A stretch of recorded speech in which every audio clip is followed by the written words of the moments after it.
Hello everybody, how's it going? Remington here, and today I'm with you for an updated tutorial on how to create a modded Minecraft server for 1.7.2 and 1.6.4. So to begin, there are two downloads we're going to need. We're going to need the correct version of Minecraft Forge and a mod or mods we will be installing. I'll be using the parachute mod for this. So first, let's figure out which version of Forge we're going to use. You can either download the 1.6.4 recommended or the 1.7.2 recommended. Doesn't really matter, although you have to look at the mod compatibility.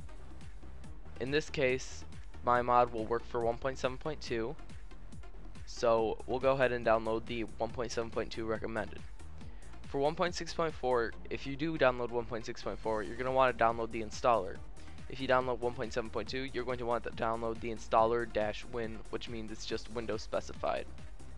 They really have no difference, except that this one is an exe file, whereas the others are jar files. So we're going to wait until AdFly gives us the skip add option. Then we're going to go ahead down here, and I'm just going to go ahead and drag this onto our desktop. Next, we're going to go ahead and download our mod. Mine has a convenient download link right at the top. So we'll keep that and put that on the desktop as well. All mod files should be in a .jar format. Also note that mods such as Zan Minimap and Too Many Items will not work with Forge because they are client-only mods and they will not work when applied to a server. So now that we have these two, we're going to go ahead and create a new folder, and we're going to go ahead and name this modded server. It really doesn't matter what you name it, I'm just naming it modded server. So now we're going to go ahead and run our Forge installer. Why is this off to the side? I don't know. So once we run it, it should bring up this this little installer. We're going to click install server, and we're going to change the directory by clicking this little dot. We're going to go to desktop, and we're going to go to our modded server. We're going to click open, and then we're going to click OK. It should begin downloading the Minecraft server. So this should take a little bit depending on which type of, or how fast your internet is. Mine shouldn't take too long. So once it's done, we should get this little thing. It says successfully downloaded Minecraft server. So we're just going to click OK. If this comes up, just be sure you click get this program installed correctly. And now we have this little folder, and it's got two files in it. First thing we're going to do is we're just going to double click the Minecraft server.1.7.2.jar. It's an executable jar file, which means it should just open up from double clicking it.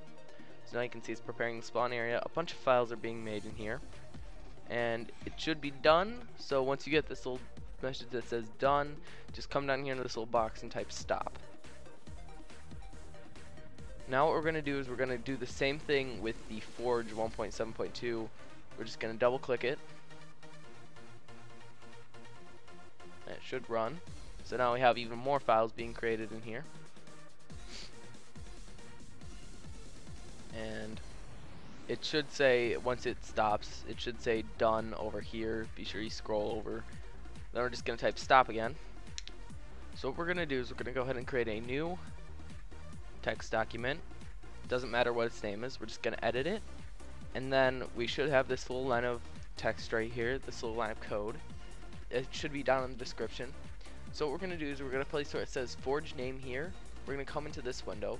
We're going to right click on this, rename, and we're going to copy this name and replace it where it says Forge name here. Then we're going to add the .jar extension if it isn't there. If it is there, just leave it as is. Do not add the extra .jar. Now what we're going to do is we're going to go File, Save As. Then we're going to do Start Server .bat. This .bat is crucial because it saves it as a batch file. It will not work if you do not do this. So we're going to go ahead and click save. You can exit out of this, and now if you double click this, it should run the server. And as you can see, we have it, and it has successfully started up. So now I'm going to go ahead and set up some more preferences so I can actually connect to the server.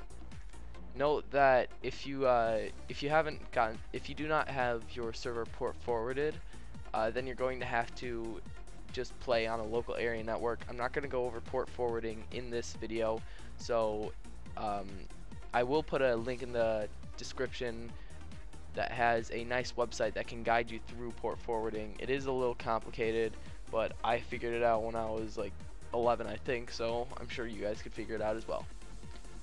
So I'm going to go ahead and edit the server properties. I'm going to go ahead and come down to here, so server IP. Now to get your server IP, you're going to go ahead and press the start button, type in CMD, press enter, then you're going to go ahead and type in ipconfig/all. I'm going to blur this out because I don't want you figuring out any of my personal information, because I really don't want you hacking me. That wouldn't be very nice. And then you should come across something that says IPv4 address. What you're going to do is you're going to go ahead and take that and you're going to type it in where it says server IP in here. So again, this is blurred out because I don't want you to see this. And if you, I'm just going to go over a couple of these things. So if you want people to be able to fly on your server, oops, I got a Skype message. But if you want people to fly on your server, like using hacks, just change this to true. You can announce server or announce player achievements, so like getting wood.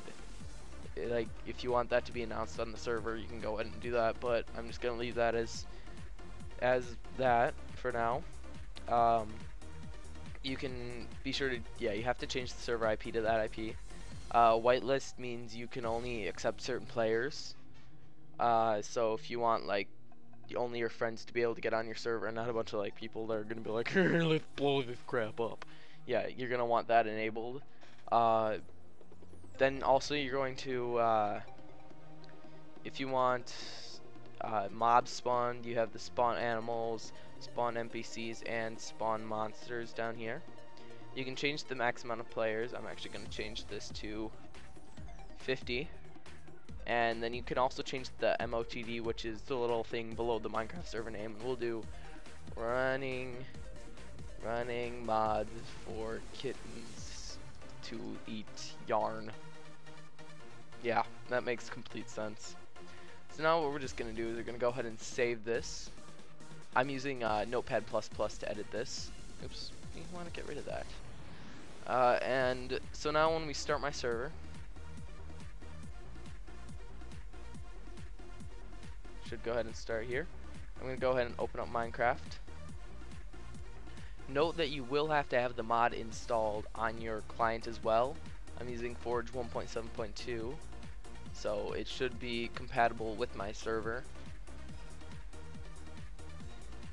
If you don't know how to install mods, there are plenty of different tutorials on how to do that on YouTube. I'd advise going to check out one of those. So I'm going to go ahead to multiplayer. Oops. I actually have I forgot I had the element animation resource pack because I was playing around with that. Alright, well, you can see my server running mods for kittens to eat yarn. I have 0 out of 50 players. And this little check means it is a Forge mod loader modded server, 3 mods present. So I'm just going to join the server. And you can see that I have now joined my server. Let's go ahead and make this full screen. Then we have this beautiful shader pack. So now if I should be connected, but now if I go ahead and do /game mode. Oh yeah, I forgot to go over. Let's go back out here. So what we're going to have to do is we're going to have to go ahead and drag the mods into here. So now that I'm done with this, I'm going to go ahead and disconnect and minimize this. What we're going to do is we're going to stop the server. And in this folder called mods, we're just going to go ahead and drag in the parachute mod. And also, I'm going to go ahead and add in ops.txt. I'm going to go ahead and add my username just so so I can change my game mode. So as soon as you launch your server, you should have connection to it and the mods should be fully working. So I hope this helped you guys. Remember to like and subscribe for more, and if you're interested in more tutorials, there are plenty more on my channel. Just go ahead and find those. I do all sorts of crap on my channel. I make intros, music, but I now have a new music channel for that. I sometimes do animations. I never actually released any of them, but I do short films, all sorts of crap. So be sure to subscribe for all of my crap that I do. And again, I hope this helped you guys. So thanks for watching, and I'll see you guys next time.